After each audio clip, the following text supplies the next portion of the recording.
Cleia, vai, fica esperto. Vai.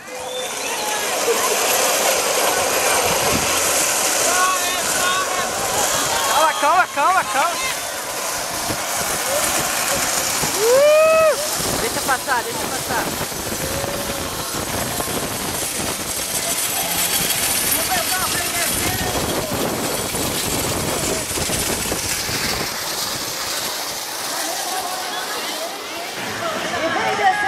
Jevel Baratão, Osmano, Argila Toledo,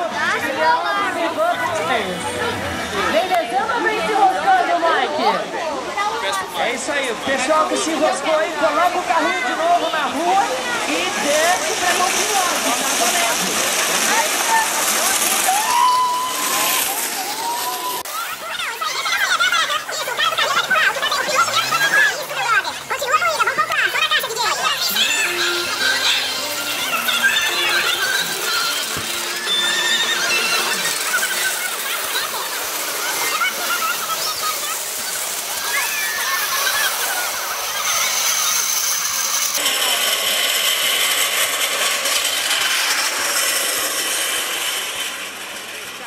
Chegando aqui pra entrevistar o piloto que chegou. Vamos lá. Em último lugar. Enroscou. Como é que foi ali? Tava correndo. Eu ia passar o cara meteu a roda aqui e foi. Aí eu levei o cara pra lateral ali, tanto é que cheguei último depois, né? Enroscou tudo aqui atrás. Que é onde? Que é aqui?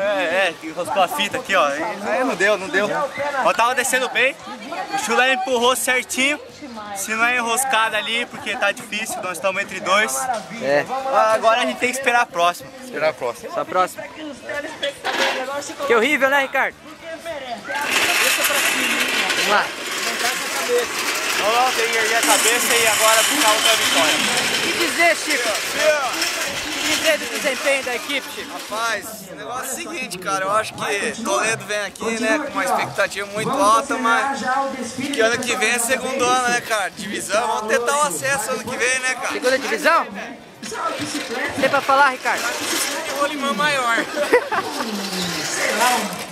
E outra coisa, acho que vai ter que ter um mês de aula de carteira de motorista.